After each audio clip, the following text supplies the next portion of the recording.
Hello dear learners, welcome back to my channel.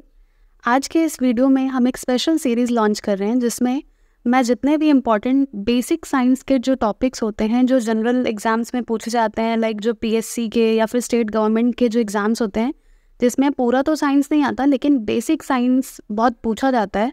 और जो non biology background के या जो नॉन साइंस बैकग्राउंड के जो बच्चे होते हैं, लाइक आर्ट्स के या फिर कॉमर्स के, जिन्हें बेसिक साइंस की बहुत ज़रूरत होती है, उन्हें समझ नहीं आता, ये वीडियो उन लोगों को टारगेट करेगा और उन लोगों के लिए बहुत ही हेल्पफुल रहेगा। इस पर्टिकुलर टॉपिक में मैं स्टार्ट कर रही हूँ basic concepts of a cell, यानी कि सेल क्या होता है, उसके क्या क्या फीचर्स होते हैं, उसमें क्या क्या स्ट्रक्चर होते हैं। एकदम बेसिक में हम शुरू करेंगे और जो स्टडी मटेरियल है वो भी मैंने इंग्लिश और हिंदी दोनों में ही रखा है जितना भी पॉसिबल हो पाया है, और साथ में हम कुछ क्वेश्चंस भी सॉल्व करेंगे। और इसके बाद हम अपना जो सीक्वेंस रखेंगे पढ़ने का, वो बेसिक से एडवांस की तरफ जाएंगे हम। सो स्टे ट्यून्ड और पूरा वीडियो देखिएगा। लास्ट में हमने क्वेश्चंस भी सॉल्व किए हैं, और अगर आपको वीडियो अच्छा लगा हो, आपकी थोड़ी सी भी हेल्प हुई हो, so do subscribe my channel for more such videos. तो सबसे पहले हम बेसिक इंट्रोडक्शन से स्टार्ट करते हैं। तो सेल को हिंदी में कोशिका कहा जाता है। अब सेल जो होता है वो इतने छोटे होते हैं साइज़ में, यानी कि हम खुली आंखों से उसे देख नहीं सकते हैं। वो माइक्रो स्केल में होता है, यानी कि इतना ज़्यादा छोटा होता है कि हम अगर उसे चश्मा पहन के भी देखने की कोशिश करें तो वो हमें नहीं दिखेगा। इसके लिए स्पेशल टाइप के लेंसेज चाहिए होते हैं देखने के लिए, जो कि एक बहुत ही बड़े इंस्ट्रूमेंट के फॉर्म में आता है, जिसे हम सूक्ष्मदर्शी या फिर माइक्रोस्कोप भी कहते हैं। माइक्रोस्कोप में लेंसेज लगी होती हैं अलग अलग, जिसकी प्रॉपर्टी क्या होती है, जिसका काम क्या होता है कि एक छोटे से छोटे चीज़ को बहुत गुना तक वो क्या करता है, साइज़ को बड़ा करके दिखाता है, ताकि एक नॉर्मल ह्यूमन बीइंग जो है, एक नॉर्मल आदमी को खुली आंखों से भी वो जो भी छोटा सा सेल है या कोई भी चीज़ है जिसका साइज़ बहुत ही छोटा है, वो दिखाई दे जाए। अब सबसे पहले बात की जाए कि सेल बायोलॉजी में, सेल बायोलॉजी क्या होता है। सेल बायोलॉजी यानी कि ऐसा ब्रांच ऑफ साइंस जिसमें हम सेल के स्ट्रक्चर, फंक्शन और प्रॉपर्टीज़ के बारे में पढ़ते हैं।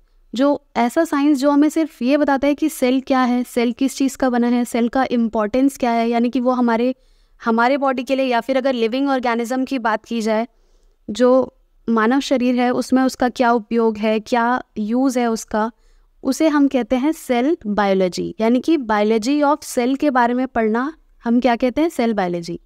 तो सबसे पहले अगर बात की जाए कि किसने सेल को डिस्कवर किया था या किसके एक्सपेरिमेंट से हमें सेल के बारे में पता चला, तो उसका क्रेडिट जाता है रॉबर्ट हुक को। फादर ऑफ साइटोलॉजी भी इन्हें कहा जाता है, यानी कि इन्होंने पायनियरिंग एक्सपेरिमेंट किया था सेल में। पायनियरिंग एक्सपेरिमेंट मतलब शुरुआती तौर पे जो काम होता है सेल का, जो नोटिस में लाना होता है आम जनता को कि हाँ सेल जैसी भी कोई चीज़ एग्जिस्ट हो रही है, तो वो किया था रॉबर्ट हुक ने। अब यहाँ से एक क्वेश्चन बन जाता है कि रॉबर्ट हुक कौन थे, उन्होंने क्या किया था, क्यों वो फेमस हैं। तो सेल का जब भी नाम आए तो वहाँ पे हमेशा रॉबर्ट हुक का क्वेश्चन बनता है। और एक और चीज़ पूछी जाती है कि कौन से ईयर में उन्होंने काम शुरू किया था। तो ईयर जिसमें शुरू किया था वो है 1665 में। तो ये एक इम्पॉर्टेंट पार्ट हो गया इस पूरे स्लाइड से। रॉबर्ट हुक ने क्या एक्सपेरिमेंट किया था वो देखते हैं ज़रा। रॉबर्ट हुक ने क्या किया था 1665 में, मैं फिर से यहाँ पे ईयर लिख दे रही हूँ, 1665 में उन्होंने क्या किया था, जो पेड़ों की छाल होती है, बार्क जिसे हम कहते हैं, उसका एक छोटा सा पार्ट कट किया था नाइफ से, चाकू से उसको छोटा सा काटा था, और उसे फिर किससे देखा था, उन्होंने उससे माइक्रोस्कोप से देखा था, यानी कि एक सूक्ष्मदर्शी के हेल्प से क्या किया था, उस कटे हुए पेड़ के छाल को देखा था। जब उन्होंने देखा था, यहाँ पे ये जो पिक्चर मैंने लगाया है वो इसीलिए लगाया, ये जो है वो क्या है, एक लेंस है, डबल लेंस, यानी कि इसमें क्या कितने लेंस लगे हैं, यहाँ पे 2 लेंस लगे हैं। और इन्होंने इसी माइक्रोस्कोप को यूज़ करके उस कॉर्क सेल को देखा था, कॉर्क के अंदर के सेल्स को देखा था। कॉर्क क्या था, बार्क ऑफ ट्री था, यानी पेड़ों की छाल का एक छोटा सा हिस्सा उन्होंने लिया था, और उससे उन्होंने ये चीज़ देखी थी कि कैसा दिखता है, उसके अंदर ऐसा क्या प्रॉपर्टी है कि उसको एज अ ढक्कन की तरह हम यूज़ करते हैं किसी भी बॉटल में लगाने के लिए। और वो क्यों, किसी भी बॉटल में हम उसे अगर एक ढक्कन की तरह यूज़ कर रहे हैं तो एयर रुक जा रहा है, ऐसा क्या प्रॉपर्टी है, ऐसी क्या चीज़ है उस छाल के टुकड़े में। और जब रॉबर्ट हुक ने ये देखा था इस माइक्रोस्कोप में, तो उन्हें ये जो यहाँ पे ब्लैक कलर के सर्कल में जो फिगर दिख रहा है वैसा अपीयरेंस उन्हें मिला था। यानी कि जो थिन स्लाइस ऑफ कॉर्क उन्होंने रखा था, एक छोटा सा हिस्सा रखा था कॉर्क का, तो उन्हें कैसा दिखा था, मधुमक्खी के छत्ते का जैसा सेल्स दिखी थी। यानी कि हनी कॉम्ब जिसे हम बोलते हैं, हनी कॉम्ब मधुमक्खी का छत्ता कैसा रहता है, ऐसा हेक्सागोन रहता है, तो उन्हें सेल्स कैसी दिखी थी, ऐसे ही टाइप की दिखी थी। नेक्स्ट एक और साइंटिस्ट आते हैं जिनका नाम है एंटोन वॉन लीवेनहोक। ये एक डच मैन थे और इन्होंने क्या किया था, इन्होंने सबसे पहले एक तालाब का एक बूंद पानी लिया था और उसको माइक्रोस्कोप की मदद से यानी सूक्ष्मदर्शी की मदद से देखा था कि उस पानी में क्या चल रहा है। अब वो बहुत ज़्यादा ही चौंक गए थे कि जब उन्होंने एक बूंद पानी का स्लाइड में रखा और माइक्रोस्कोप से देखा तो उन्हें कैसे दिखे, उन्हें बहुत सारी चीज़ें तैरती हुई दिखी। तो उन्होंने उसको क्या किया, उन्होंने और ज़्यादा स्टडी किया और ज़्यादा उसके बारे में अलग अलग सैंपल लिए, पानी के अलग अलग जगह से चीज़ें उठा के जब माइक्रोस्कोप में देखा तो उन्होंने फिर क्या नाम दिया उसको, उन्होंने उनको एनिमल्क्यूल्स नाम दिया, क्योंकि वो छोटे छोटे जानवर जैसे चलते हुए दिखाई दे रहे थे, इधर उधर मूवमेंट करते हुए दिखाई दे रहे थे। और उन्हीं के इन एक्सपेरिमेंट से, एंटोन वॉन लीवेनहोक के ही एक्सपेरिमेंट से बहुत सारे अलग अलग फॉर्म्स के बैक्टीरिया उन्होंने डिस्कवर किए जो कि पानी में रहते हैं। और ये जो दिख रहा है ये एक सिंगल लेंस माइक्रोस्कोप है, यानी कि रॉबर्ट हुक वाला जो देखे थे वो 2 लेंस था, लेकिन इसमें कितना लेंस है, इसमें सिर्फ एक ही लेंस है। और एक लेंस के ही हेल्प से, एक लेंस की मदद से उन्होंने क्या किया था, पानी की एक बूंद को देखा था जिसमें छोटे छोटे बैक्टीरिया और लिविंग ऑर्गेनिजम्स चलते हुए उन्हें दिखाई दिए थे। अब थोड़ा सा हम सेल का डेफिनेशन देख लेते हैं कि सेल की परिभाषा क्या होती है और कोशिका किसे कहते हैं, इसके बारे में थोड़ा सा देख लेते हैं। तो सबसे पहले सेल को आप क्या बोल सकते हैं, व्हाट इज सेल?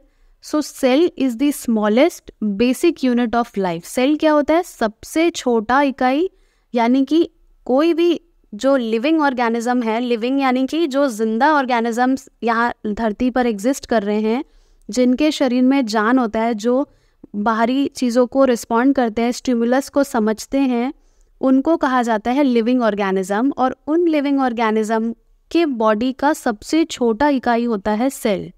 इसका ये मतलब है कि जितने भी छोटे ऑर्गेनिज्म हो, चाहे वो साइज़ में छोटा हो या कोई बड़ा ऑर्गेनिज्म हो जिसका साइज़ बहुत ज़्यादा बड़ा हो, यानी कि इसका एग्जांपल आप ऐसे भी ले सकते हैं कि एक छोटा सा बैक्टीरिया से लेके एक छोटे से एलिफेंट तक या हाथी का जो बॉडी है वो भी किससे बना है, सेल से बना है। ठीक उसी तरह जिस तरह किसी भी घर को बनाने के लिए हमें ब्रिक की ज़रूरत पड़ती है, ईंटों की ज़रूरत पड़ती है, वैसे ही हर एक लिविंग ऑर्गेनिज्म का बॉडी जो है वो किससे मिलके बना है, वो सेल से मिलके बना है। इसीलिए क्योंकि वो हमारे बेसिक बॉडी का पार्ट है, उसे क्या बोला जाता है, फंडामेंटल यूनिट ऑफ लाइफ या फिर structural, functional and biological unit of living beings. और इसी प्रॉपर्टी की वजह से, यानी कि सेल के बिना लिविंग ऑर्गेनिज्म का बॉडी जो है वो एग्जिस्ट ही नहीं कर पाएगा, यानी कि शरीर पॉसिबल ही नहीं है किसी भी लिविंग ऑर्गेनिज्म का। इसीलिए सेल को क्या डिफाइन किया जाता है, एक स्ट्रक्चरल, फंक्शनल और बायोलॉजिकल यूनिट उसे कहा जाता है।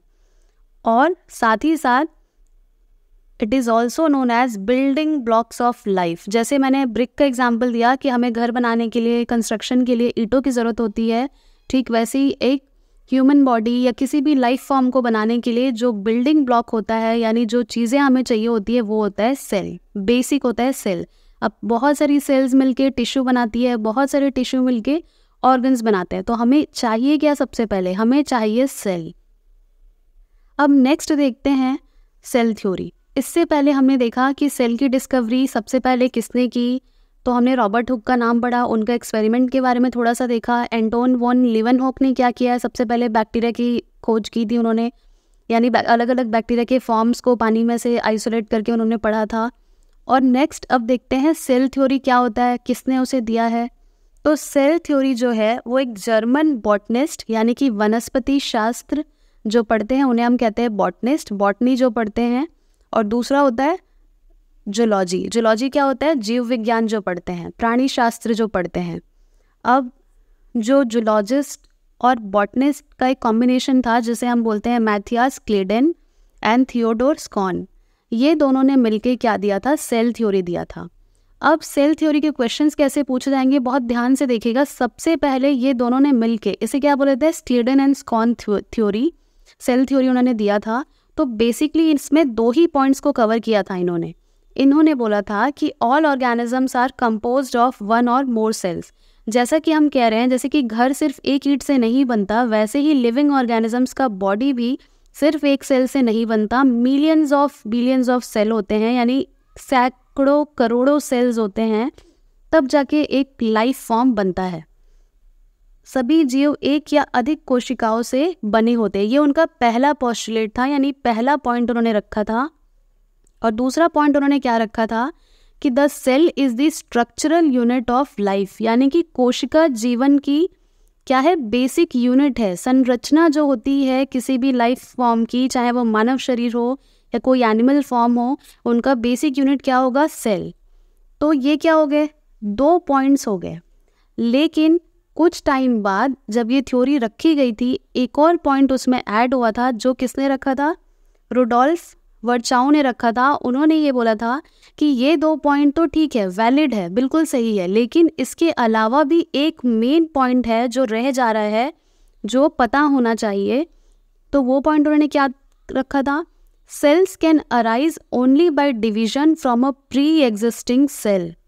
ये वाला पॉइंट, इसका ये मतलब है कि ये 2 पोस्टुलेट के अलावा जो ये तीसरा पॉइंट है, जो किसने दिया था, रुडोल्फ वर्चाउ ने दिया था 1855 में, उसका ये मतलब है कि जितनी भी सेल्स हैं वो पुरानी सेल से डिवीजन होके बनती हैं। यानी कोई भी सेल्स का जो निर्माण हो रहा है, फॉर्मेशन हो रहा है, वो कैसे हो रहा है, वो पुरानी सेल से ही हो रहा है। एक सेल अपना काम करेगी, फिर डिवाइड होगी, एक सेल से 2 सेल, 2 से 4, 4 से 8, 8 से 16, ऐसे डिवीजन होता जाता है, जिसे हम कहते हैं सेल डिवीजन। हर मानव शरीर में एक निश्चित समय तक सेल्स डिवाइड होते रहती हैं। जैसे अगर बात करें छोटे से बच्चे की, तो जब वो पैदा होते हैं उससे लेके जब वो ओल्ड एज में जाते हैं, कितना सारा डेवलपमेंट होता है बॉडी में। यानी हमारे बॉडी के अंदर जो सेल्स हैं वो कॉन्स्टेंटली लगातार डिवाइड होते जाती है। अगर हमारी बॉडी में सेल्स डिवाइड होना रुक जाए तो हमारा ग्रोथ रुक जाएगा, हमारी बॉडी में नए सेल्स आ ही नहीं पाएंगे। तो जो पुराने सेल्स हैं, यानी कि अगर हम बात करें किसी भी पर्सन की, तो काम करते करते क्या होता है, हमें भी टायर्डनेस लगता है, हमें भी थकान लगती है। ठीक वैसे ही सेल का भी एक कैपेसिटी है कि वो इतने ही दिन तक काम करेगा, इतने ही टाइम तक अपना फंक्शन कर सकता है। तो उसके बाद क्या होता है, वो सेल क्या करती है, डिवाइड हो जाती हैं दूसरे सेल्स में, जिससे कि क्या होता है, सेल का कमी भी नहीं होता है, सेल डिवीजन भी हो जाता है, और पुरानी सेल्स क्या होती हैं, टर्न आउट होके डिग्रेड हो जाती हैं और नई सेल्स बनती हैं। तो ये वाला पॉइंट ऐड किया गया था सेल थ्योरी में। तो यानी इनिशियली जब ये सेल थ्योरी आया था तो 2 पॉइंट था, अब कितने पॉइंट हो गए, 3 पॉइंट हो गए। लेकिन आज जब हम मॉडर्न सेल थ्योरी पढ़ते हैं उसमें 2 और पोस्टुलेट्स रख दिए गए हैं, जिसे कुल मिला के 5 पोस्टुलेट्स पढ़ा जाता है। तो ये था बेसिक सेल थ्योरी का। सेल थ्योरी किसने दिया, तो 2 नाम आते हैं, स्लेडन एंड स्कॉन। स्लेडन क्या थे, बॉटनिस्ट थे, और स्कॉन क्या थे, जूलॉजिस्ट थे। इसके साथ में तीसरा पॉइंट किसने ऐड किया, रुडोल्फ वर्चाउ ने। तो आपको ये बेसिक पॉइंट्स याद रखने हैं।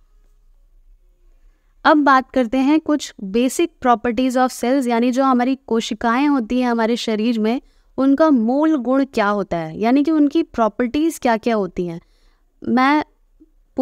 मैंने कोशिश करी है कि इस पूरे वीडियो में जितनी भी चीज़ें इंग्लिश में हैं उसका as it is Hindi version भी हो, क्योंकि बहुत सारे जो स्टूडेंट्स होते हैं उनका मीडियम हिंदी होता है, जिसकी वजह से उन्हें इंग्लिश पूरी तरह से समझ में नहीं आ पाती है। तो मैंने उनके लिए भी कोशिश की है कि बहुत जितना पॉसिबल हो पाए मुझसे वो हिंदी में भी कंटेंट मिले उन्हें, ताकि उन्हें इंग्लिश के साथ साथ हिंदी नीचे में ही है तो समझना आसान हो, और साथ ही साथ वो इंग्लिश टर्म को साथ में देखेंगे हिंदी के, तो उन्हें जल्दी जल्दी समझ भी आएगा और वो इंग्लिश टर्म जो है वो भी याद रहते जाएगा। तो देखते हैं सबसे पहली प्रॉपर्टी क्या है, cells are highly complex and organised. अभी हम एक स्ट्रक्चर देखेंगे सेल का, जिसमें सबसे सिंपल बैक्टीरिया की सेल देखेंगे, उसके बाद एनिमल और प्लांट सेल देखेंगे, और सेल को देखते ही कोई भी बोलेगा कि अरे ये कितना ज़्यादा कॉम्प्लेक्स स्ट्रक्चर है। कॉम्प्लेक्स तो है, साथ ही साथ ऑर्गेनाइज्ड भी है। ऑर्गेनाइज्ड का मतलब होता है व्यवस्थित, यानी कि हर चीज़ का एक अपना जगह है, एक अपना पोजीशन है। घर में जैसे हम चीज़ें अगर इधर उधर फैली होती हैं और जब ऑर्गेनाइज करके रख देते हो तो कितनी चीज़ें अच्छी लगती हैं, हर चीज़ हमें टाइमली मिल जाती है। ठीक वैसे ही सेल में भी जितने भी पार्ट्स हैं वो अपनी जगह पे ही रहते हैं और सबका अपना अपना एक फंक्शन होता है। तो पहला प्रॉपर्टी तो क्लियर हो गया। नेक्स्ट प्रॉपर्टी होता है cells possess a genetic program and means to use it. हमारी कोशिकाओं, हमारी सेल्स के पास एक जेनेटिक मेकअप होता है, डीएनए होता है, जो कि क्या होता है उसका फंक्शन, वो सेल्फ रेगुलेट करती है, यानी कि उसे कब डिवाइड होना है, उसे कब डिवाइड नहीं होना है, उसे कौन सा फंक्शन परफॉर्म करना है, कौन सा काम करना है, कौन सा काम नहीं करना है, ये सब सेल के अंदर ही एक जेनेटिक मेकअप रहता है और वो ही खुद ही डिसाइड करती है। नेक्स्ट प्रॉपर्टी है cells are capable of producing more of themselves. ये third property modern cell theory की जो ये कहती है कि सेल पुराने सेल से डिवाइड होके बनती है। नेक्स्ट है cell acquire and utilise energy. हमारी कोशिकाएं ऊर्जा प्राप्त करती हैं और उसका उपयोग करती हैं हमारे ही सेल में। अब काम करने के लिए हमें क्या चाहिए होता है, हमें फूड चाहिए होता है, हमें एनर्जी चाहिए होता है। ठीक वैसे ही जैसे हम फूड से एनर्जी लेते हैं, ऊर्जा लेते हैं, ठीक वैसे ही सेल्स को भी एनर्जी की ज़रूरत होती है। जो किस फॉर्म में एनर्जी लेता है, मैं थोड़ा सा बेसिक बता देती हूँ। एटीपी के फॉर्म में वो एनर्जी लेती है। एटीपी को क्या कहा जाता है, energy currency of the cell कहा जाता है। और एटीपी का प्रोडक्शन कौन करता है, एटीपी का प्रोडक्शन माइटोकॉन्ड्रिया करता है, जिसे हम powerhouse of the cell कहते हैं। Powerhouse of the cell क्यों कहते हैं, क्योंकि वो सेल को पावर प्रोवाइड कर रहा है, एटीपी प्रोवाइड कर रहा है, एनर्जी प्रोवाइड कर रहा है। तो इसीलिए वो खुद ही अपना एनर्जी बनाती है और फिर उसे यूज़ करती है। नेक्स्ट आता है cells carry out a variety of chemical reaction. अलग अलग प्रकार के रासायनिक प्रतिक्रियाएं सेल्स में होते रहती हैं, क्योंकि सेल का फंक्शन ही है पूरे बॉडी को रेगुलेट करके रखना। हमारे बॉडी में, एक ह्यूमन बॉडी की बात की जाए तो बहुत सारी फिजियोलॉजी चलते रहते हैं, यानी कि एक्सक्रीशन, डाइजेशन, रेस्पिरेशन। तो ये सारी चीज़ों में किसका फंक्शन होता है, मेन सेल्स। हर सेल्स का अपना अपना एक फंक्शन तय कर दिया गया है और वो बॉडी में कोऑर्डिनेटेड वे में, यानी कि एक दूसरे से लय में, सुर ताल में काम करती है कि तुमको ये करना है, तुमको ये करना है। और अलग अलग टाइम पे जिसको जिस टाइम पे जो काम मिला है वो उस टाइम पे काम करता है। और इन्हीं सब चीज़ों में डिस्टर्बेंस आने की वजह से क्या होती है, हमारे बॉडी में फिजिकल एलिमेंट यानी कि डिजीज़ आती है। नेक्स्ट होता है cells are able to respond to stimuli. यानी जब बाहर ठंड होती है, बाहर बहुत गर्मी होती है, या अचानक से हमें कोई निडल चुभ जाए, कोई पिन चुभ जाए, तो हम तुरंत से रिएक्ट करते हैं। क्यों, क्योंकि हमारी सेल्स के पास क्षमता है कि वो जो स्टिमुलस एनवायरनमेंट में हो रहा है उसे पहचान सकती है और उसके लिए रिएक्शन जनरेट कर सकती है, जिसे हम कहते हैं स्टिमुलस। नेक्स्ट होता है cells engage in mechanical activity. बहुत सारे मैकेनिकल एक्टिविटीज़ में भी हमारी सेल्स इन्वॉल्व होती हैं। नेक्स्ट आता है cells are capable of self regulation. ये तो मैंने जेनेटिक प्रोग्राम वाले में ही बताया था। सेल्स क्या होती हैं, अपना जो फी फंक्शन है वो खुद ही रेगुलेट करती हैं। अगेन नेक्स्ट टॉपिक एक बहुत ही इंपॉर्टेंट टॉपिक, जिससे हमें ये पता चलेगा कि एक मानव शरीर में कौन कौन से टाइप के कोशिकाएं या कौन कौन से टाइप के सेल्स होते हैं। अभी यहाँ पे एक पिक्चर में आपको दिख रहा होगा ह्यूमन फीटस दिख रहा होगा, फीटस यानी कि भ्रूण दिख रहा होगा। अब इसी हमारा जो सेल्स का डेवलपमेंट होता है वो जब हम मदर के यूटरस में रहते हैं तभी से ही शुरू हो जाता है। अब उसी से ही हमें पता लग जाता है कि कितने वेराइटी ऑफ सेल्स होते हैं बॉडी में। जैसे कि सबसे पहला सेल होता है रेड ब्लड सेल, यानी कि हमारे जो ब्लड में, जैसे क्या बोलते हैं, एरिथ्रोसाइट भी बोलते हैं, या रेड ब्लड कोशिकाएं, यानी जो हमारी आरबीसीज होती हैं। उसके अलावा हमारी मसल्स में जो सेल्स होती हैं, मसल सेल, या फिर जो फैट डिपॉजिट होता है वो सेल, जिसे हम फैट सेल्स बोलते हैं या एडिपोज सेल्स बोलते हैं। उसके अलावा जो हमारी आंत में या फिर इंटेस्टाइन में सेल्स होती हैं, जिसे हम एपिथेलियल सेल्स बोलते हैं। हमारी बॉडी में अलग अलग टाइप के सेल्स होते हैं। ये बस एक इम्पॉर्टेंट या बोल सकते हैं आप मेजर जो पढ़ा जाता है वो है। इसके अलावा स्ट्रिएटेड मसल सेल्स, यानी मसल सेल्स की भी बहुत सारी वैरायटी होती है। Smooth muscle cells, striated muscle cell. उसके अलावा जो हमारी बोन्स में सेल्स होती हैं, जिसे ऑस्टियोसाइट्स कहते हैं। ऑस्टियो यानी बोन और साइट्स यानी सेल। उसके अलावा हमारी कनेक्टिव टिश्यू, फाइब्रोब्लास्ट और नर्व सेल। तो नर्व सेल यानी हमारी ब्रेन सेल, जो कंट्रोल एंड कोऑर्डिनेशन का काम करती है हमारी बॉडी में। तो हमने एक छोटे से डायग्राम में देखा कि कितने अलग अलग वेराइटी ऑफ सेल्स होती हैं। अब इस डायग्राम में देखते हैं, ये डायग्राम देख के फॉर श्योर आपको बहुत ज़्यादा कॉम्प्लिकेटेड लगता होगा। जो नॉन बायोलॉजी स्टूडेंट है या जिनका साइंस शुरू से ही नहीं रहा हो, उन्हें ये डायग्राम बहुत ही हार्ड लगता है, लेकिन ऐसा नहीं है। आपको कुछ चीज़ें ही जाननी है, बहुत पूरा ऐसा स्ट्रक्चर याद रखने की ज़रूरत नहीं है। जो इम्पॉर्टेंट पॉइंट है आप बस उसे याद रखिए। जैसे इस वाले डायग्राम में आप देख सकते हैं, ये है एक बैक्टीरिया।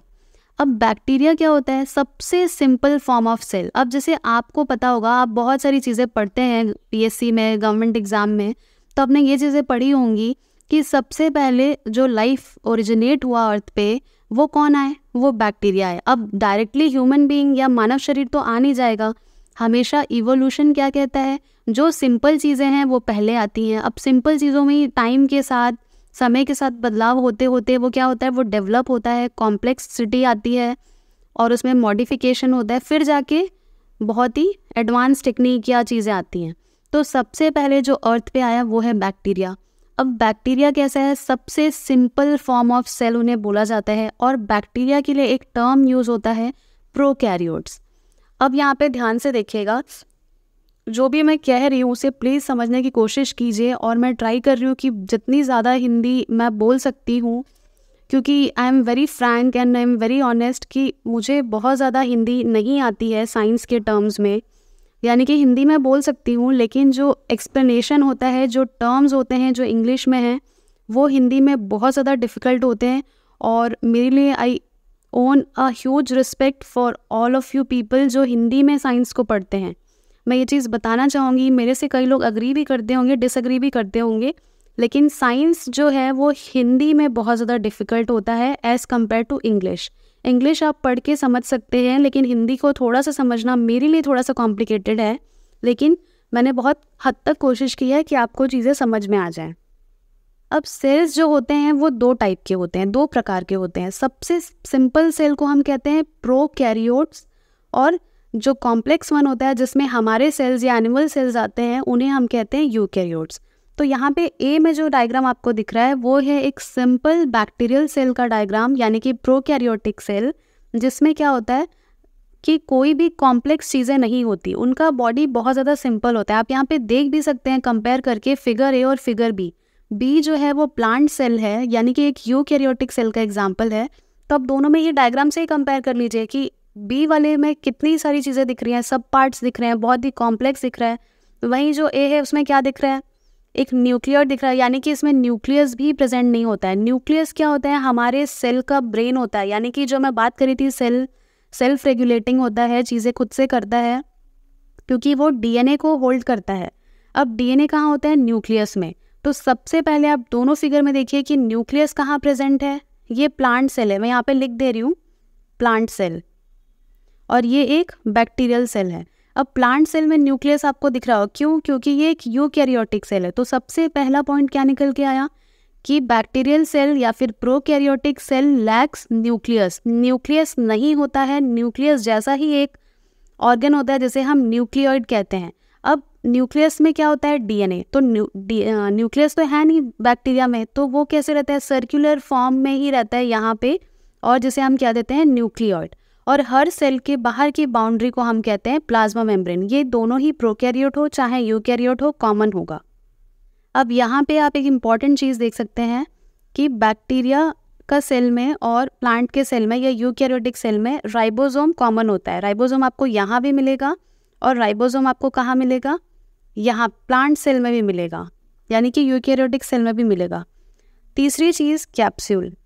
कैप्सूल क्या होता है? एक हार्ड कवरिंग होता है, किसके बाहर? प्लाज्मा मेम्ब्रेन के बाहर। सपोज ये एक बैक्टीरियल सेल है, तो इसके बाहर में एक और लेयर होगा, थिक होगा, जो बहुत मोटा और टफ होता है, जिसे हम कहते हैं कैप्सूल। इसीलिए हमारी बॉडी में ऐसे बैक्टीरिया से अगर कोई रोग होता है जिस बैक्टीरिया के पास कैप्सूल होता है, आप कभी अपने डॉक्टर से पूछिएगा, वो एंटीबायोटिक्स जो देते हैं वो बहुत स्ट्रॉन्ग एंटीबायोटिक देते हैं, क्योंकि वो जो बैक्टीरिया होता है, जिस बैक्टीरिया में कैप्सूल है, वो जल्दी से मरता नहीं है। क्यों?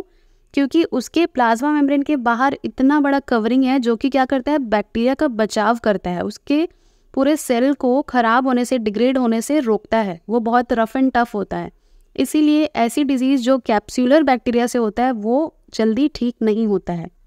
तो ये एक हो गया बैक्टीरियल सेल। यहाँ पे मैं बहुत बेसिक बता रही हूँ इसलिए मैं बहुत ज़्यादा डिटेल में नहीं जाऊँगी, मैं धीरे धीरे करके एडवांस लेवल की तरफ बढ़ूँगी। तो ये 2-3 चीज़ें मैंने डिफरेंस बताई। नेक्स्ट जो आप डिफरेंस देख सकते हैं वो होता है वैक्यूल का। प्लांट सेल में एक बहुत बड़ा साइज़ का वैक्यूल होता है। इसके अलावा और भी कॉम्प्लेक्स चीज़ें होती हैं जैसे smooth endoplasmic reticulum, peroxisome, Golgi body या गोल्जी कॉम्प्लेक्स, माइटोकॉन्ड्रिया जो कि बैक्टीरिया में नहीं मिलेगा, और वेल डेवलप्ड न्यूक्लियस जिसके 4 पार्ट होते हैं, न्यूक्लियोलस, न्यूक्लियोप्लाज्म, न्यूक्लियर पोर या न्यूक्लियर एनवलप, ये सारी चीज़ें। और यहाँ पे छोटा छोटा माइटोकॉन्ड्रिया दिख रहा होगा जिसे हम powerhouse of the cell कहते हैं। तो ये एक स्ट्रक्चर है यूकैरियोटिक सेल में, और वो भी कौन सा यूकैरियोटिक सेल है? प्लांट सेल है। ये एक दूसरा एग्जाम्पल है किसका? एनिमल सेल का, जो कि एक अगेन यूकैरियोटिक सेल है। अब यूकैरियोटिक सेल है तो इसमें भी न्यूक्लियस होगा, इसमें भी एंडोप्लाज्मिक रेटिकुलम होगा। एंडोप्लाज्मिक रेटिकुलम क्या होता है? एक न्यूक्लियस से लगा हुआ ही ऑर्गन होता है जिसका काम क्या होता है? सेल में प्रोटीन बनाना। प्रोटीन बनाने का काम किसको दिया गया है? एंडोप्लाज्मिक रेटिकुलम का। अब एंडोप्लाज्मिक रेटिकुलम जी भी जो है वो 2 टाइप के होते हैं, एक होता है SER, एक होता है RER। SER क्या होता है? स्मूथ एंडोप्लाज्मिक रेटिकुलम, जो कि क्या बनाता है? लिपिड बनाता है, यानी कि फैट बनाता है। और जो रफ एंडोप्लाज्मिक रेटिकुलम होता है वो प्रोटीन बनाता है। उसके साथ साथ lysosome, Golgi body, mitochondrion, ribosome, जो हमने प्लांट सेल में देखा था वो चीज़ें रहती हैं। हालांकि प्लांट और एनिमल सेल में भी डिफरेंस है। सबसे मेजर डिफरेंस जो होता है वो होता है सेल वॉल का। जो एनिमल सेल है उसमें आपको कहीं भी सेल वॉल नहीं दिख रहा होगा, क्योंकि ये किसकी प्रॉपर्टी होती है? ये प्रॉपर्टी होती है प्लांट सेल की।